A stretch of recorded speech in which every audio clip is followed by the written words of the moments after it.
Hello and welcome to From Digital to D&D.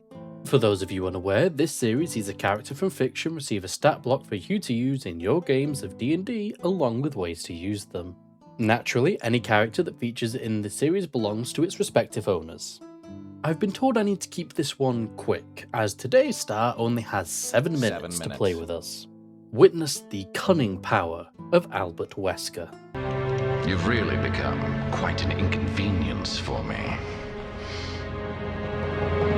Wesker's story began in 1960 when, after he was born, he was inducted into the Project W program at a young age. Project W was a eugenics program with the intent of raising a group of like-minded, gifted children who would be given superhuman abilities after exposure to a variant of the progenitor virus. All of the children in this program were given the last name Wesker, and of them, only Albert and Alex survived long term. Albert demonstrated similar beliefs to the project's lead, Oswell E. Spencer, believing humanity to be an evolutionary dead end in need of being guided into a new age. Wesker was taken in by Umbrella and given a biased education that delved into viral weapons research. Excelling at the top of his class alongside William Birkin, the two would form a friendship. Once graduated, Wesker was moved to the Arklay laboratory Reid as a researcher on the T-Virus project. In 1991, Wesker was transferred into the US Army as an engineering officer acting as a model.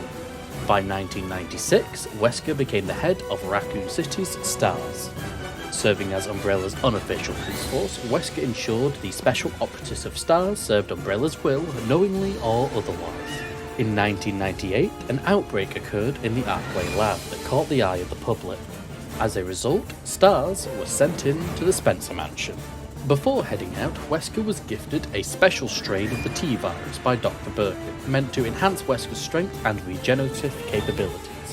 Given the order to dispose of the team, Wesker picked off his colleagues one by one. Before he could finish the job, the surviving members of STARS cornered Wesker in the lab, where he revealed his true affiliation before unleashing the T-002 Tyrant. However, the Tyrant attacked Wesker first, impaling him on its claw and seemingly killing him. Due to the virus's bonded with Wesker's DNA, he survived, and, though terribly injured, managed to escape. Though Umbrella and STARS thought Wesker dead, he had entered into the services of a rival company. Wesker stayed underground until he was tasked with raiding Rockford Island to obtain a sample of the T. Veronica virus. It was there that Claire Redfield, sister of STARS member Chris Redfield, encountered Wesker, who demonstrated his new superhuman abilities. Despite his abilities, Wesker could not overcome the power of Alexia Ashford, who had fully bonded with the T. Veronica virus. Luckily for Wesker, Alexia had infected another with the virus, and using the body's deep firm side, Wesker went to retreat. However, after learning Chris had arrived, Wesker took the chance to get revenge. After taking Claire hostage, Wesker dominated Chris, before his former employee gained the upper hand, forcing Wesker to flee. Between 1998 and 2006, Wesker stayed in the shadows, using operatives to obtain samples of viruses. That was until the now dying Oswell E. Spencer, who had gone into hiding after Umbrella's experiments were brought to light, shared his location with Wesker.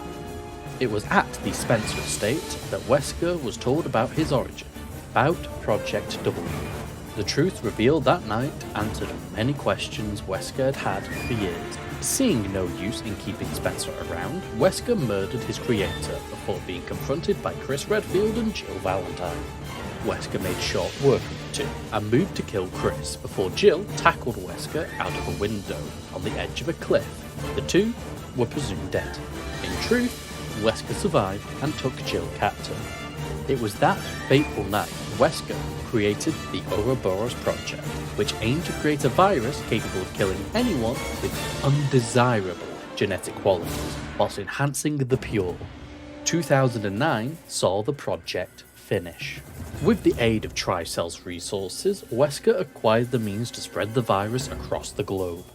However, rumours of the Doomsday Project being developed in Africa reached the ears of the BSAA, who sent in Chris Redfield. Partnered with Sheva Alomar, the two discovered Wesker's lab and confronted him. It was there that Wesker revealed that Jill was not only alive, but under his control. With his plans nearing completion, Wesker could only spare 7 minutes to kill Chris. Time ran out, and after leaving Jill as a distraction, Wesker left to achieve his plans. Chris and Sheva stayed on Wesker's heels, boarding his carrier. Needing a distraction, Wesker betrayed his business partner, Exeligione, and mutated her with Ouroboros.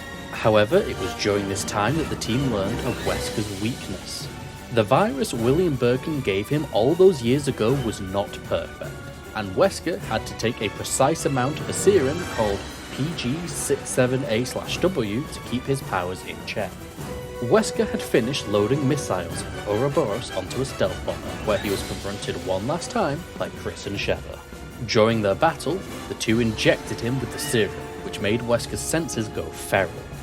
Fleeing to the bomber, he took off, and the fight continued in the bay of the aircraft.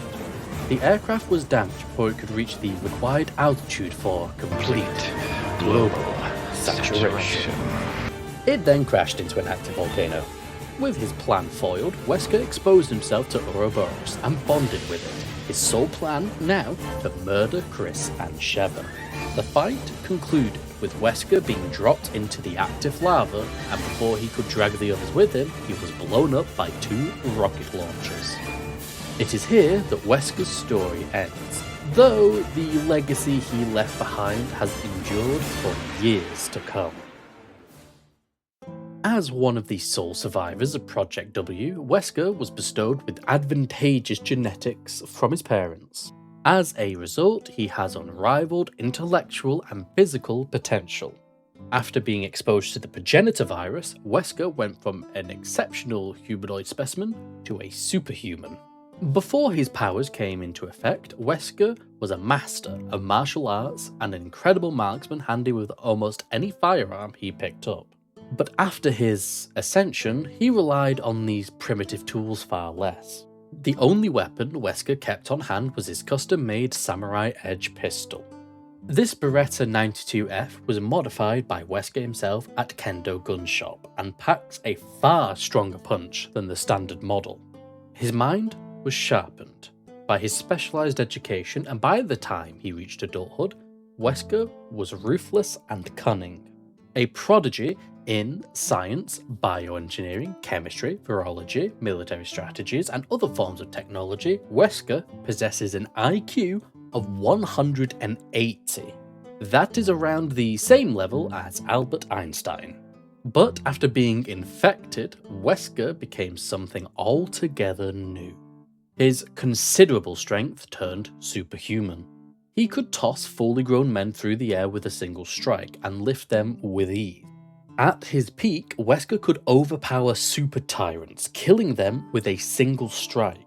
He could thrust his hand through a person's torso, killing them instantly.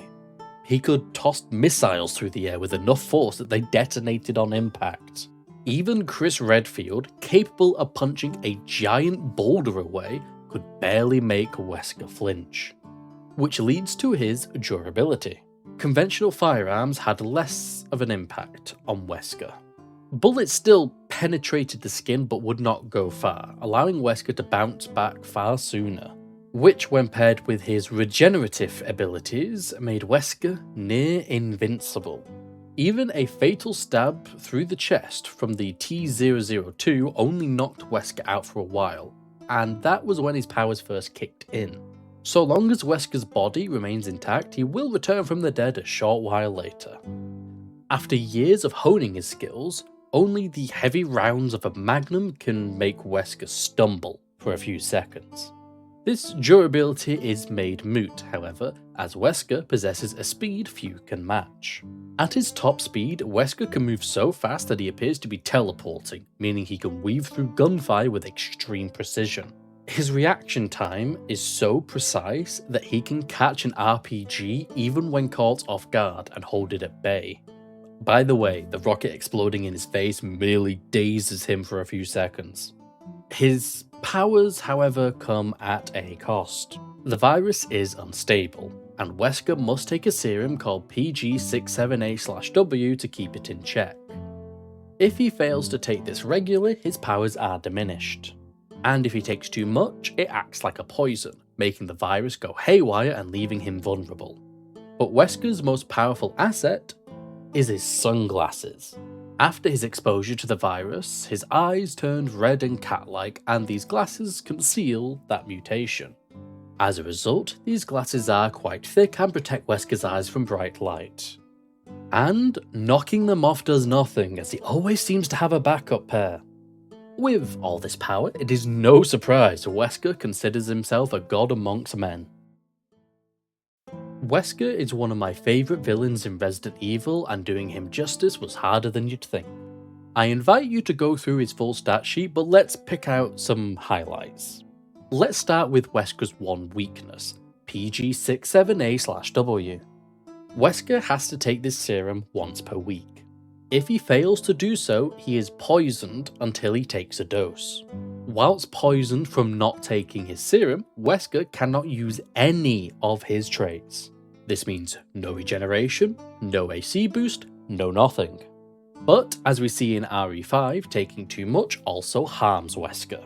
If a dose is given to Wesker before the full week has passed, he instantly takes 10d12 necrotic damage and he is poisoned for an hour. This is Wesker's sole weakness that should be exploited to stand a chance. As for actions, Wesker can throw heavy punches with his slam attack, but he always carries his customised samurai edge. Due to Wesker's marksmanship, he doesn't make an attack roll with it. Rather, the target has to try and dodge with a DC 20 dexterity saving throw. Failure results in 4d12 plus 6 piercing damage, which gets doubled if they roll a 10 or lower. And due to Wesker's modification, if he manages to bring the target low, it gets headshot and its head explodes. Project W lets Wesker either charge into an enemy with extreme speed and send it flying, or grab a creature by the throat. Should he go for the latter, the creature has until the start of Wesker's next turn to escape before he plunges his hand through their chest. If they fail the DC 22 con save, they instantly drop to 0 hit points. However, succeeding still inflicts 10d10 piercing damage. So, escaping the grapple is key. With his bonus actions, Wesker can move at extreme speeds or begin a monologue. With his god complex, Wesker loves to boast, and it can prove very irksome to listen to as he's trying to kill you. But finally, we have his reactions, of which Wesker can take 5 per round. Cobra Strike allows Wesker to close in on a target, throwing a strike so powerful it can stun the target momentarily as they coil over in pain. Deflect missiles and superior dodge make it harder to land a definitive blow on Wesker. And if you foolishly end your turn, he might just pull his gun out and take a shot at you. Before we move on, I want to address Ouroboros. In RE5, Wesker exposes himself to it right at the end, but for this sheet I wanted to capture the Wesker we know and love. And due to us only seeing the failures to bond with Ouroboros, besides Wesker, I couldn't make rules for being infected with it, as we don't really know what it's meant to do beyond turning you into a pile of worms. So, like how the Vecna the Archlich stat block was meant to be Vecna before he's betrayed by Cass, this is Wesker before the final fight with Chris and Sheva. Wesker is the quintessential mastermind BBEG. Hell, he is even titled the Mastermind in Dead by Daylight.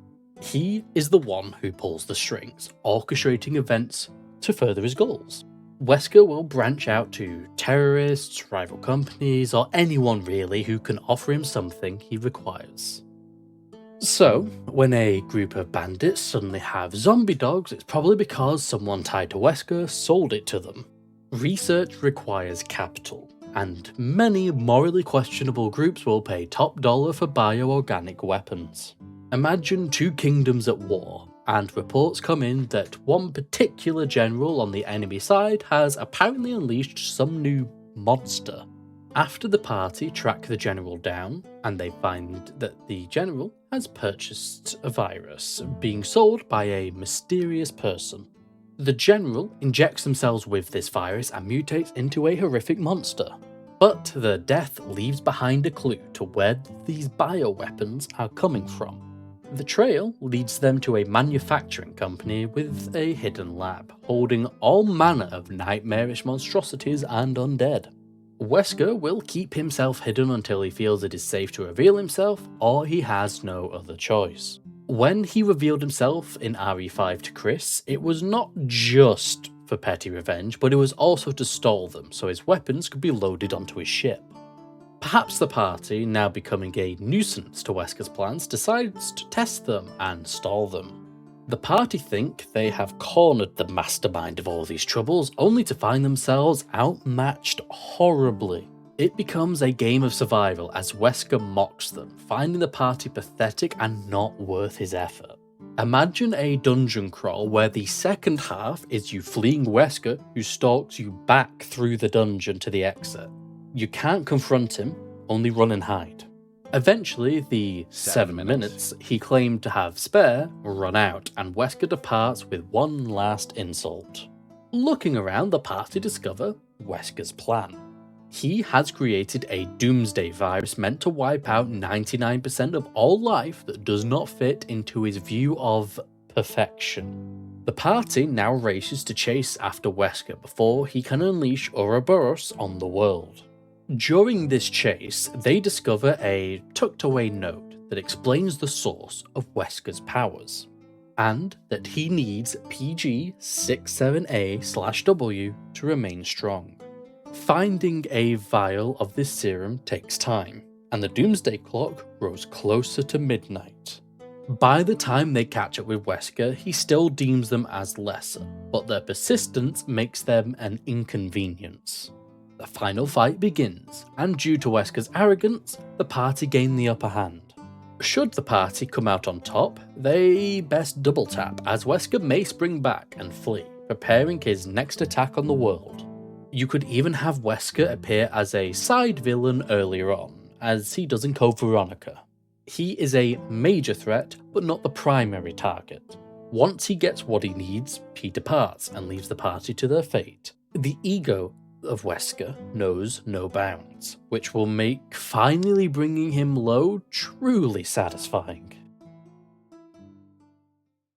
But with that, we've reached the end of today's video. Before you head off, I would like to thank you for watching, and I hope you managed to get something out of this. If you feel like helping out, you can become a patron using the link in the description. The stat block for Wesker is available on D&D Beyond for free, and the link to it is in the description. I hope you all have a great day, and may your dice roll favourably. Goodbye for now.